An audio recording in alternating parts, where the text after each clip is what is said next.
Alright, after my abhorrent loss to John Paul, I've decided to quit Yu-Gi-Oh! I am now the best Balatro player you've ever seen, and I'll show you right here. 1, 2, 3, 4, 5. Fuck. Anyway, hello and welcome to the Chucast, welcoming you to KCC Season 7, Week number 3.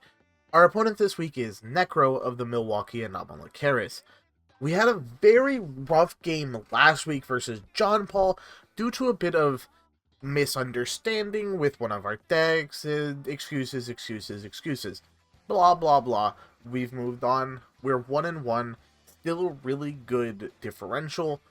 This week's going to be tough, though, because Necro has a pretty good draft and some really key and annoying things that match up really well against us. So, his draft consists of Sprite, Runick, Plunder, Patroll, Punk, Virtual World, Guard Dragon, World Chalice, Nibiru, and Wolfrayet.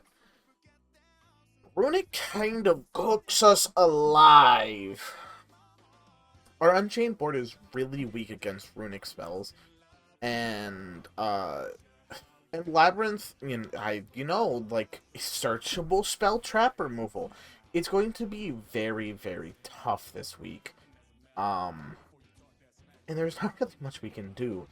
The other decks we have match up very poorly into Nibiru, so we have to choose our battles. We can't really bring Ice Barrier this week. It loses too hard to Nibiru and the Runick spells, so that deck's kind of out of the window this week. And after last week, I don't feel confident bringing DDD to another goddamn game until I have to. So, we kind of have our decision made for us. I think this matchup is winnable. We just have to take it slow and not let it get to our nerves. So with our lineup set, let's talk about a couple of our inclusions in the non-engine section. Salesman and Prohib, as always. Nibiru is a really big problem, and both of these cards are really good at preventing it from destroying me. Ghost Mourner, Skullmeister, and interestingly, Retaliating Seed joined the hand trap section of our non-engine.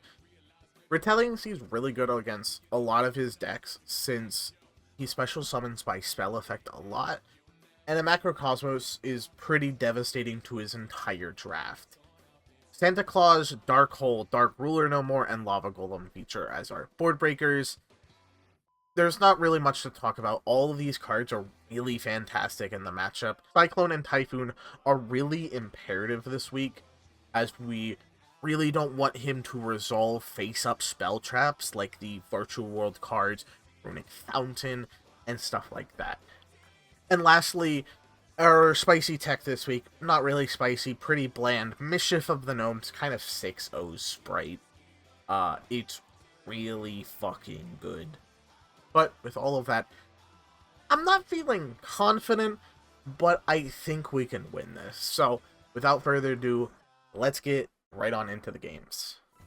Match 1, we're loading up Ice Barrier versus Virtual World, and this hand looks pretty solid despite the double Mirror Mage. We'll pitch 1 for Adrine, allowing us to add Revealer.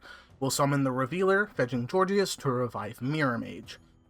Unfortunately, Necro will clog our zones with a Contact Sea, preventing us from summoning the Mirror Mage. This does keep us off of both level 10s, but thanks to Area, we can remove the pesky bug and still end on Lancia plus Georgius. Necro will start with a summon of Xiamen to add Ogre Dance, which he will pitch alongside Foxy Tune to summon Sharakusai. This will trigger our Lancia, but unfortunately our summoned Ryo gets Ghost Mournered.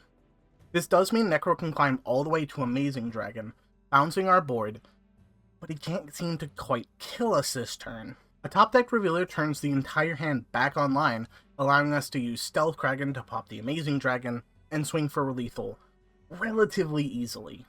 Necro will start game 2 with a Foxy Tune for Xiamen, then summoning Sharakusai into Rising Carp.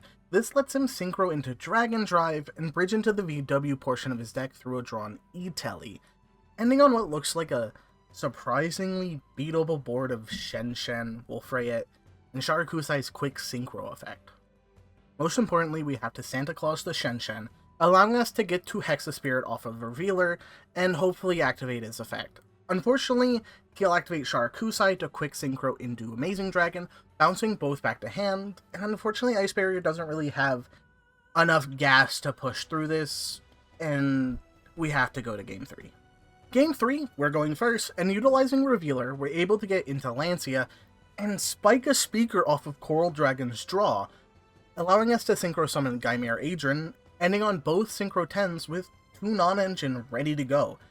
Unfortunately, Necro shotguns a Santa Claus on our Lancia, but leaves a second in hand? Regardless, he'll Kowloon for Chuche, and try and resolve Li targeting Chuche, and a Chain Cyclone will prevent the effect from resolving, forcing him to end his turn, and allowing us to find lethal on the follow-up. Our second match today is Labrynth versus Runick Plunder, and tip for Flashing Fire truly is a combo of all time. We'll start by activating Arius to set Welcome, then summon the Lady in our hand. Unfortunately, we play into Flashing Fire by not setting another trap, but we'll set a glitch and summon Ariana, adding the Field Spell. And this motherfucker spikes Big Welcome Heavy Storm Duster off the Flashing Fire banishes. We'll swing in for just under half, and then cycle through our Unchained engine, setting up Blue Dog and escape. But it gets turned off due to a Santa Claus in hand. Necro will summon a Bluebeard, which will easily fall into our Floodgate trap hole, and with Necro having no gas left, we're easily able to find lethal on our next turn. Game 2, Necro is once again going first, and with a much better hand this time, is able to start with a Runick spell for Hugin, pitching Whitebeard to search Fountain. He'll then link to summon Bluebeard and Hugin for Blackbeard, then summon Black Eyes, activating Fountain, setting 2, and passing. We'll pitch Torby for a Welcome Labrynth in his end phase, which unfortunately means we'll have to contend with a Moark. We'll start with a Cyclone for Fountain, then Welcome Labrynth for Ariana, which will get negated by Freezing Curses, and somehow spike Heavy Storm Duster and Big Welcome off the top. Again, really hurts, forcing us to use Torby for setup way earlier than we want to be using it.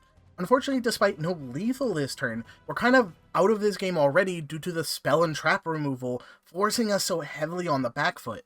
Setup does prolong the game a few extra turns, but it just isn't enough.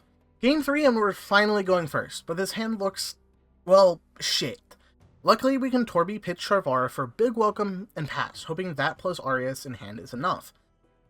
Necro will start with Freezing Curses for Hugin, pitching Whitebeard to add Fountain, so we'll Big Welcome to summon Lady, adding our Torby back to the field. He'll link for Blackbeard, and I think now is probably a good time to use Arius to set Compulse, trying to wait for the best time to bounce this pirate back to bed. He'll use Fountains to cycle back and draw 3, spiking an MST off the top. This means the Blackbeard will resolve, crewing a Brand from the extra deck.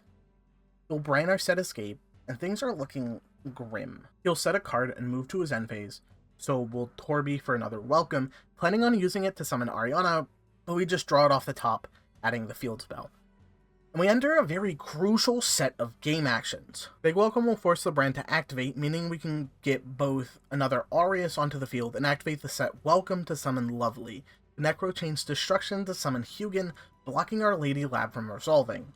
On a new chain link, Fountain will cycle the spell Engrave, and will force the Hugin by popping Fountain, which he lets resolve. Which is crazy considering he spikes Tip off the top of his deck. We'll make High Caesar to stave off any possible weird fucking Game 3 Nibiru's, turn everything to attack, and that's lethal.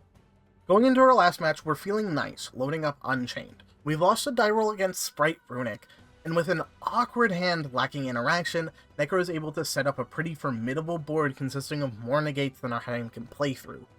I think it's best to just pack up and head deciding, and sealing our choice of deck. Game 2, and oh my, we drew the brick, but luckily enough we've opened the Dark Contract as well, and we play Kepler, meaning we've got like Omega combo. We'll quickly head through the Unchained line, doing my favorite twin shuffle move, ending on everyone's favorite board of Blue Dog, Caesar, Escape. Santa will remove our Caesar, then he'll use Tip into Freezing Curses to negate the Blue Dog. He'll then activate Starter for Blue, adding Carrot. We can easily force him onto a normal summon by shotgunning Escape here, allowing us to reset our Blue Dog, but also add Sharvara to hand. He'll summon a Cap Shell, and we'll use this generous gift of a Fiend to summon Sharvara, triggering the AUS in our hand, popping the normal summon. And with no Runick spells in hand, that's the end of his turn, and the end of this game. Game 3, we're once again going second, and I'm hoping to keep up the momentum from the previous game. Heal Runick spell for Hugin, then summon Blue to add, then summon Jet, adding Double Cross. He'll make Gigantic, which we're kind of forced to Mourner, forcing him to summon the Carrot in hand in set 1.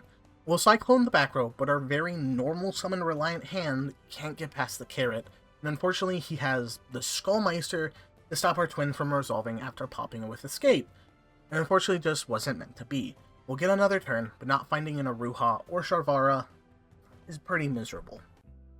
What a Christmas fucking miracle, despite this game having been played months and months ago. Regardless, with going into this week and thinking Nibiru plus the Runick spells, we're going to light a new asshole in us. I wasn't really expecting to win. Our matchup was really dreadful, and I think we slightly lucked out this week.